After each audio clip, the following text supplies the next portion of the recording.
You have probably heard of the book Rich Dad Poor Dad, published in 1997 by Robert Kiyosaki. But do you also know there were games created after the book? In today's video, I would like to talk about one of the very first books I read that still has a profound impact over a decade later, and the games I picked up over the holidays that inspired me to create this video.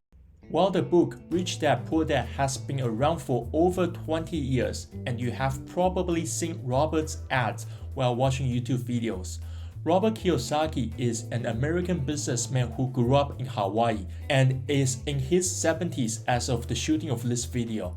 His book, Rich Dad Poor Dad, depicts two different mindsets about personal finances under the influence of two father figures Robert had when he was growing up. His biological father was a hardworking, intelligent man who was highly educated, but struggled financially his entire life, despite having received education from prestigious colleges and worked as a college professor. His real father never achieved financial independence or much financial success.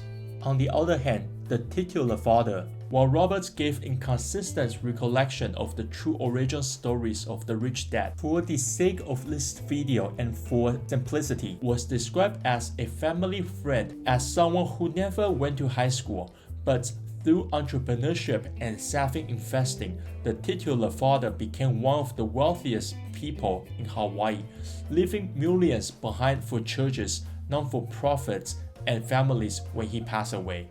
By contrasting the different mindsets throughout the book, Robert would comment on the stereotype that one needs to work hard in school, get into a good college, then become a lawyer, a professor, or a doctor, as referred to as Poor Dad's teachings in the book.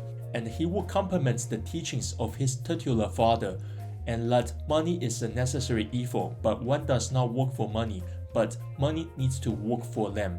One of the most memorable teachings was the 4 different quadrants that Robert introduced in his book, EBSI. On the left top of the quadrant, you have E for employees. Basically, you work for someone else, such as a staff accountant. On the left bottom, you have S for self-employment. Typically, someone who works for themselves but no work, no money, such as an accountant running their own practice as a one-person business. On the right top, you have B for businesses, and the idea is that a system has been built such even when the owner or owners decide to stop working one day, the business should still be self-sufficient to keep operating as is, such as the firm Deloitte. On the right bottom, you have the investor quadrant, where you can own stocks, shares, mutual funds, index funds, or even cryptocurrencies. And one can be in multiple quadrants at the same time, but one should move from the left top of the quadrant to the right as soon as possible. With all the context out of the way, let's talk about the actual games.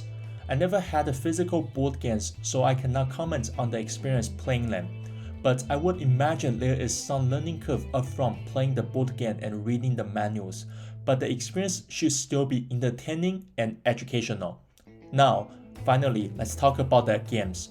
In the footages provided below, I have downloaded a PC version of the game as well as registered for the online game offered on the Rich Dad official website. The links are attached below. Starting with the actual game, this footage is from Cashflow 202, the PC game, which is the expanded version of the original Cashflow 101 game, and I have played both versions and realized that the only differences are that you can trade stocks more frequently with the option features such as calls and puts on the 202 game, and you cannot do so in the original 101 game. Other than that, the concepts are the same.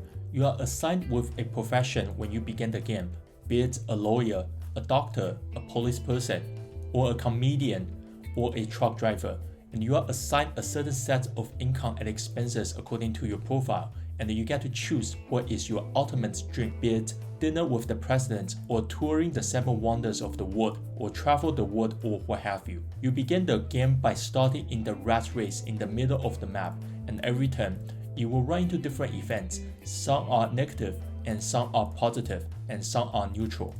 The negative events can be you downsizing where you lose 2 terms and some money equivalent to 2 terms of your income, or you have a new baby and a larger monthly expense total as a result of it, or spend money on a new gadget such as a TV, or run into different life events. And your monthly financial outlook will change as you experience different events, or you will encounter different opportunities, include buying or selling stocks at a certain price, starting a part-time company, or buying different types of real estate assets such as condominiums or houses, or market appreciation events where you can sell your assets at a higher price or a lower price, or increase your monthly income generated by these assets.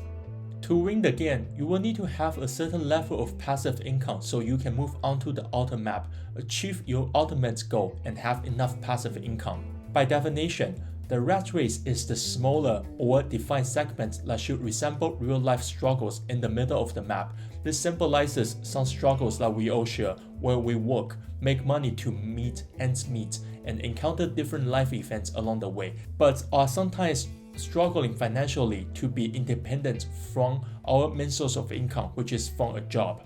And the game gives you an accelerated opportunity to know what will happen if you're stuck in the rat race. And it gives you an opportunity to review your simplified personal financial outlook and understand how each decision you make will impact your personal finances.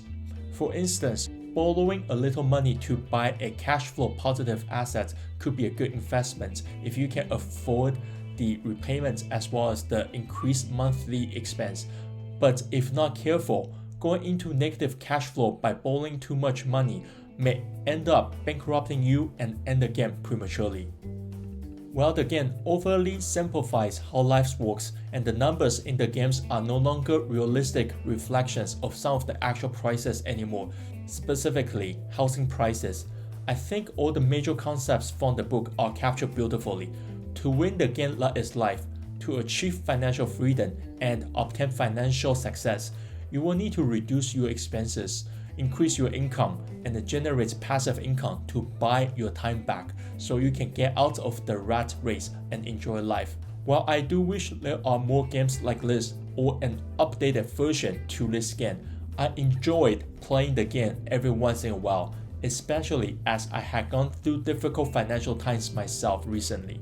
It is a good reminder of financial discipline and sound universal financial common sense that should be the fundamental financial knowledge of everyone, such as living below your means, make more money, have emergency plans, as well as invest money as opposed to just simply saving your money in the bank.